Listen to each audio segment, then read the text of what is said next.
Listeners, brace yourselves. We're diving headfirst into Fiona Melrose's Even Beyond Death. And let me tell you, it's a catalogue of desire. I mean, the Marquise Jehan Baudelaire says, and I quote, "My heart beats like a hummingbird trapped in a velvet waistcoat." And honestly, same. A hummingbird trapped in a what? Are you sure you didn't accidentally pick up a taxidermy manual? Because that sounds less like romance and more like a wildlife emergency. You wouldn't know romance if it slapped you across the face with a lace glove. This book is everything.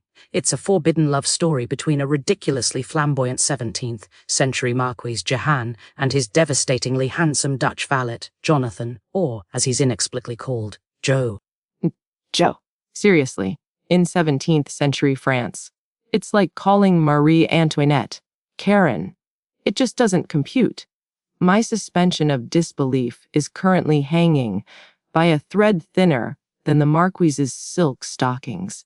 Oh, be quiet, you cynical prune. It's charming. Jehan is this whirlwind of vanity, wit, and surprisingly deep emotions. He's obsessed with Joe, and the tension, it's thicker than a Dutch Gouda.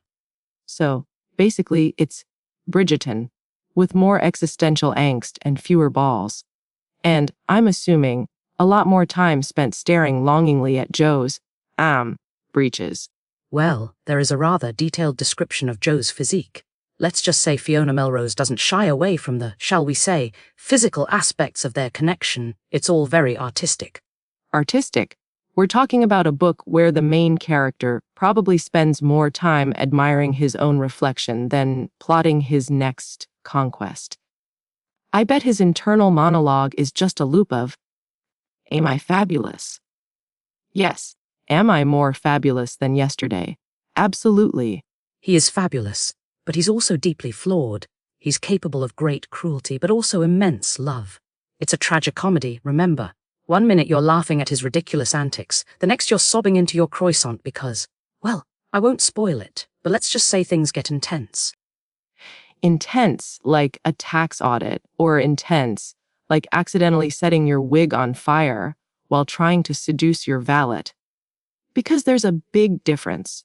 Both, probably. There's this whole meta-narrative thing going on, too. Fiona Melrose, the author, is actually a character in the book, interacting with Jehan. She's like the voice of reason, or at least the voice of someone who hasn't completely lost their mind to 17th century hormones.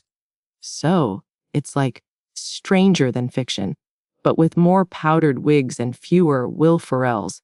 I'm starting to think this book is less a historical romance and more a fever dream induced by too much cheese and period dramas. It's brilliant. It's a commentary on desire, on societal constraints, on the enduring power of love, even beyond death. And the tennis match. Oh my goodness, the tennis match at the beginning. One reviewer said it had period drama challengers vibes, and they were spot on. A tennis match. Is Joe secretly Zendaya in disguise? Because that's the only way I'm getting on board with this. No, but the sexual tension during that match, it's palpable. You could cut it with a diamond-encrusted butter knife, and the dialogue. It's so witty, so sharp, so French. I bet the dialogue is mostly just Jehan complaining about his hair and Joe rolling his eyes in Dutch. Which, by the way, how does a 17th century French Marquise even understand Dutch? Did they have Rosetta Stone back then? You're missing the point. It's about the connection, the unspoken language of love. The way their eyes meet across a crowded ballroom, the brush of their hands as Joe helps Jehan with his cravat. The accidental groin grab, while Jehan is trying to mount his horse. You're incorrigible. But yes, even the accidents are charged with erotic energy. This book is basically one long, delicious, agonizing tease. So, it's the literary equivalent of edging. That's surprisingly accurate. But it's also more than that. It's about the yearning, the longing, the forbidden fruit. The fruit that's probably been sitting in a bowl for 3 days and is starting to attract flies. You're ruining the mood. This book is a masterpiece. It's heartbreaking, hilarious, and utterly unforgettable. 5 stars, 10 stars, all the stars in the sky. Okay, calm down. I'm giving it 2 stars, mostly because I'm intrigued by the idea of a 17th century Joe.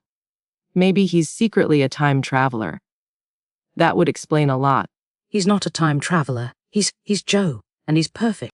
Perfect like a perfectly preserved corpse. Because, death is in the title. Listeners, if you're looking for a book that will make you laugh, cry, and question the very nature of desire, then, even beyond death, is your next obsession. Go forth and read. And then call us and tell us if you think Joe is as dreamy as I do.